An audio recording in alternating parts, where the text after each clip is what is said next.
Hello everyone and welcome back to day 28 of Slay-Tober. Today, we're getting to the end here, guys. We're getting to the end. Thank you so much for sticking with me this entire month, and today we are doing a little bit of a pop art situation. I love doing pop art. I think it's so cool. And I actually love how this turned out. I used a mix of water activated and also cream face paints. So super simple. You can put on a cute little retro outfit, do some curls in your hair. You guys know I was not doing hair and costumes, okay? We're focusing on the makeup this month. I'm sure I've said that about 100 times by now. But this is how the pop art turned out. I think it turned out so stinking cute. I've done pop art before. I absolutely love it. Super simple and easy to do, and you can always just dress it up more with the costume. You can do so many amazingly creative things. Oh my god, it's adorable. So yeah, if you want to find out how I got this cutie little pop art look, then please keep watching. All right, let's get into this. Another easy face paint look. Pop art is literally one of my favorite things to do. I think it looks so cool, and it's honestly just so simple. I'm going to be using my Mehron Makeup Paradise paints. Per the usual, you guys know where to find them. I will have them all linked below. I always start my pop arts with the black line. You want to do it all in the highlight areas, cheekbones, forehead, nose, and then of course you want to fill in your brows. Every time I fill in my brows, I literally crack myself up because it looks like I filled my brows in with, well, face paint. But I think I look hilarious with really dark brows. So I also use the black face paint to fill in the eye area with some eyeliner and fake lashes, like cartoon looking lashes.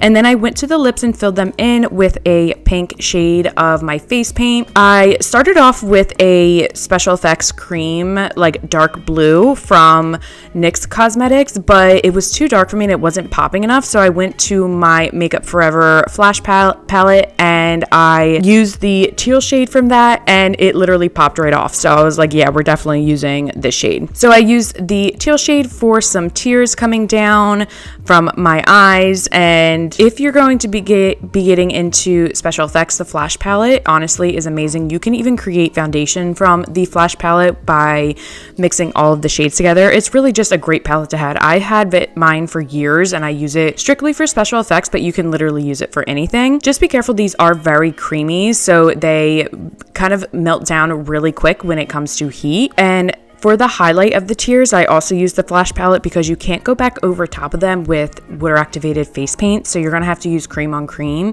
And then I use the orangey peachy shade from the Flash palette and the back of my brush to put the little dots on that you see like in a comic book on someone's face. I use the back of my brush for a ton of things. If I need something to be really just like small and circular, I always use the back of my brush. I even use the back of my brush to put lash glue onto lashes. I love using the back of my brush for so many different things.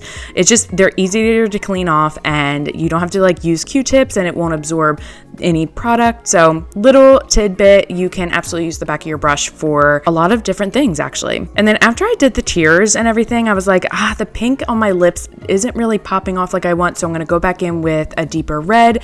And then I'm going to go in with more shadows on the lips and just kind of make them look more cartoonish. So that's what I did there. And all of this is water activated. So again, you can just layer those on top. And then went in with my cream white from my Flash palette from Makeup Forever. I am absolutely obsessed with how this pop art came out. I just love doing pop art. It's so easy and it just looks really cool. So yeah, this is me if I were to be in a comic book, I guess. Thank you all so much for being here. I will see you tomorrow.